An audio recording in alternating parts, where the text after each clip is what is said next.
got depth pretty much in all the areas that I was concerned about. Maybe the one area I'm still concerned about depth-wise would be safety, but even there, I think they're going to be pretty good as long as Patrick Chung stays out of prison for the time being. This year he should. Let's go to quarterback. Of course, you already mentioned sort of Patrick Mahomes, and really with the quarterbacks, the one question I would have for you, especially since you sort of already stated like you shouldn't be drafting a quarterback in the first round. Who is that guy that maybe we're missing? Maybe there's a guy that we've been sleeping on. We're like, oh, you know what? He actually is pretty good, and he's going to score a lot of points. I mean, well, they all are. That's the point about quarterback, is they are all going to score a lot of points. They don't even have to be good. It's just that what the league is now. But I'll tell you the one who I get consistently way later than I think he should is Russell Wilson. Kyler Murray is going ahead of Russell Wilson. Explain that to me. That's crazy. I can explain it to you. My huge lesson or mission, I guess I would say, in thinking about and talking about all of this stuff is people decide way too much stuff about teams beforehand. And we had this exact same conversation on the show last year where I tried to emphasize to everybody that just because you think Cleveland, because they went 0-16 last year, just because you think that makes everybody on their team undraftable doesn't mean they are undraftable.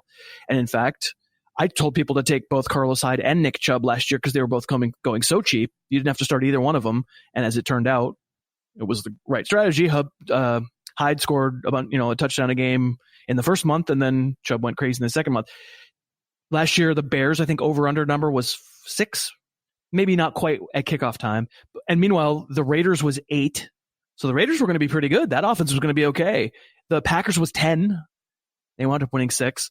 So we're bad at assessing what teams are beforehand. And the logic behind Russell Wilson not being in a lot of people's minds, even a starting fantasy quarterback anymore is, well, I've just decided Seattle's a run-first team.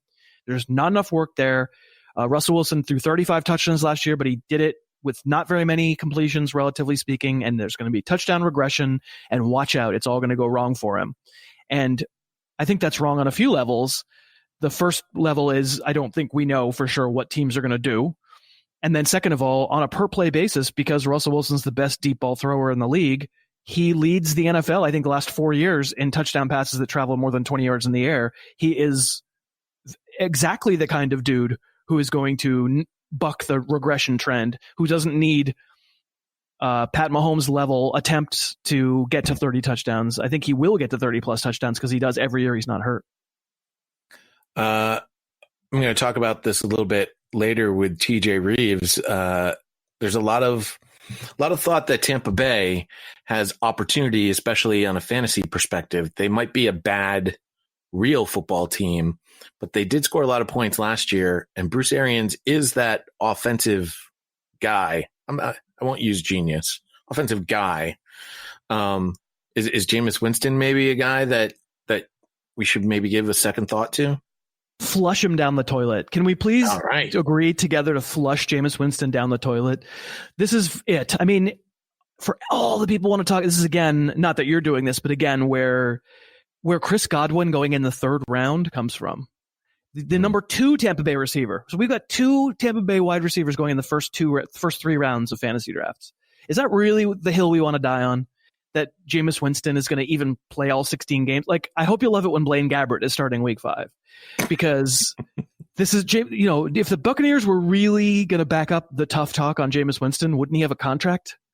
He's unsigned at the end of this year. They picked up his 5th-year option, but he didn't have a contract. He's a free agent at the end of this year. They could franchise him if he has a great year, but it's going to lead to all sorts of nastiness. He and Mariota both are likelier not to be playing for their respective franchises next year than playing for them.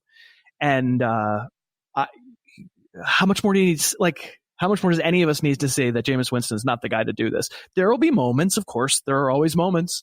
But in this of scoring of a whole bunch of points last year, was Winston the quarterback the whole time? Because I think Ryan Fitzpatrick had something to do with that.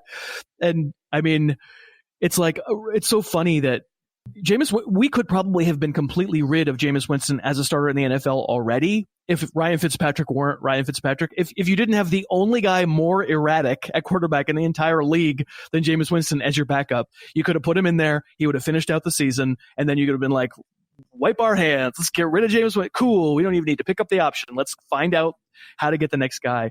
And instead, it's Fitzpatrick. So he goes out and throws 5 interceptions, and Dirk Cutter, the recently departed Dirk Cutter, couldn't justify possibly continuing to start him. So he brings Winston back in.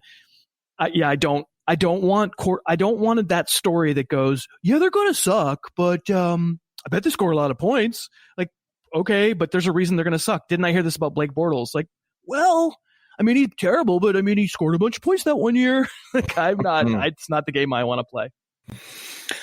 At running back, I think really there's only one question to ask you in the running back. As this is Saturday morning, but guess what, people?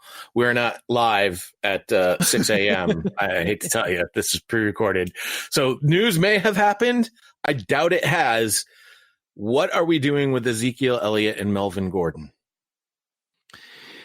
I mean, last year we were talking about Le'Veon Bell, and I was saying, well, players never miss seasons, so you're okay drafting Le'Veon Bell. And I mean, we've all been chastened as far as that goes. It's such a complicated, like almost in the context of the NFL, like socio-political issue, because running backs just are not fairly compensated. There's this major inefficiency with the salary rookie wage scale in the NFL that teams incredibly highly value running backs on their first contracts and don't value anyone who's about to go into their second contract at all because they use up all the good years while they're cheap. It's not fair, and that's what these guys are all holding out against. So me saying, oh, don't worry, they're definitely going to come back. You're right. By the time we finish this, maybe they would have, by the time this is posted, maybe they will have come back, but there's something larger at work. I mean, these guys probably, and on some level, think that they're sticking up for their position, sticking up for players in general. It isn't fair. It's not. It is objectively not a fair system. I'm not outraged about it because I don't know if you know this. They're millionaires, and I probably don't need to be wasting a lot of emotional energy on millionaires. But it isn't fair, relatively speaking. And it's also probably not right to treat the cases differently at all. And yet we are, and I am. I still have Zeke Elliott as a mid-first round pick. I have Melvin Gordon as like a, I don't know, 3rd or 4th round pick.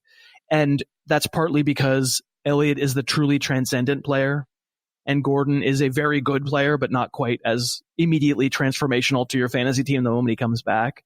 And yet the reason that they should be thought of together is, I would argue, and I wonder your opinion on this, but I would argue neither of them is actually holding out for free agency. Neither of them are holding out to reach the market. They're holding out for a new contract. Like Zeke has 2 years left till he would be a free agent, and after that they would franchise him.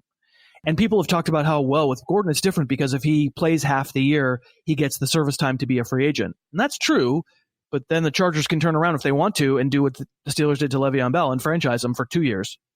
And so I kind of think they're both entrenched in the same way. They both want a new contract, and they're not going to play until they get a new. I don't know if that's true or not. I have no way of knowing.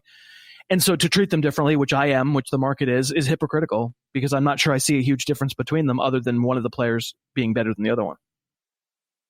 No, I would agree with that. I don't see either of them really having a lot of leverage. No, there seems to be a lot of talk that Ezekiel Elliott makes the Cowboys a Super Bowl contender versus not a Super Bowl contender. I don't know how true that statement is. I mean, he's a hell of a lot better than Alfred Morris, Tony Pollard, whoever. He is a hell of a lot better. I would agree with that. He's a transformational player. He gives there's no arguing that he doesn't give the Cowboys a better chance to be a Super Bowl contender. Does it make them any kind of favorite if he's back? No. I mean, if he'd been in camp the whole time, he wouldn't be the favorite in the NFC. He wouldn't be the second choice in the NFC probably, but he might be the third. They might be the third choice. The only leverage they have is if their teams struggle without them. But by the same token, what other than missing game checks, which easy for me to turn down $300 and something thousand a game, but they are fine. They're going to be okay either way. What incentive do they have to sign right now other than miss game checks? They preserve their health, and they take the chance that the Cowboys and Chargers respectively struggle, and the PR battle becomes winnable for them. I'm sure they have advisors telling them, make them miss a game. If they lose that first game, they're gonna pay you more money. I suppose one more question here on the running backs is, you and I are both in the. Are you in the Scott Fish Bowl? I'm still in the Scott Fish Bowl. And when it came to, I think I was pick 6, and I was sort of like, well, the top guy's already gone, and it seems like, do you go wide receiver or do you go Le'Veon Bell? I chose Bell, but it seems to be the unsexy pick for sure. Yeah, I mean, so Scott Fish Bowl is like a modified scoring format. Is it half point per reception? I think it is. I think so. Yeah, and that puts me in a standard league, I have Bell before the receivers, and in a PPR league, I have him after my first sort of little cluster of receivers. So it being half point per reception, it feels like a judgment call, but I'm okay with it. I'm okay with it because the arguments that people are making against Le'Veon Bell are the same kinds of crutch arguments that, I've been railing at for since we were at ESPN, like forever. Don't you know that Adam Gase never commits to a running back? Well, that's great. He had Kenyon Drake and Jay Ajayi and Kalen Ballage and old Frank Gore. And, did he ever have a running back anywhere near this good? Like, I don't know what he's going to do. No, you don't know what he's going to, no one. And then also, I just think, sure, someone else touches it some of the time. In this NFL right now, as long as Bell is touching it 15 to 20 times a game, Ty Montgomery's allowed to touch it 5 to 10. That's fine.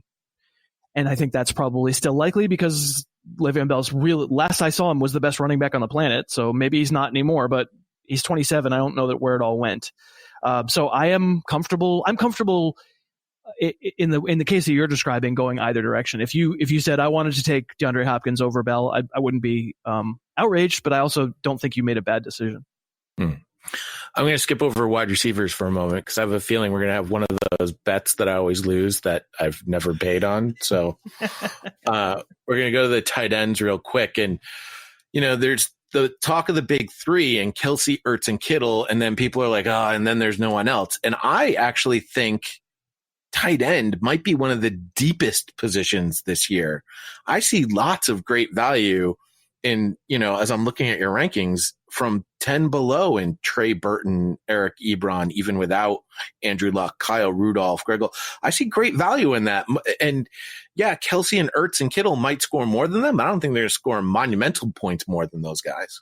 Well, that's it. That's why I never get those 3 guys you just mentioned, because the market will inflate them because people will think this is giving me such an advantage and I can make up for it at running back somewhere along the line. And the fact is, just from a pure mathematical perspective, it is easier to make up for it at tight end because of exactly what you just said, rightly so. The spread just isn't likely to be as big.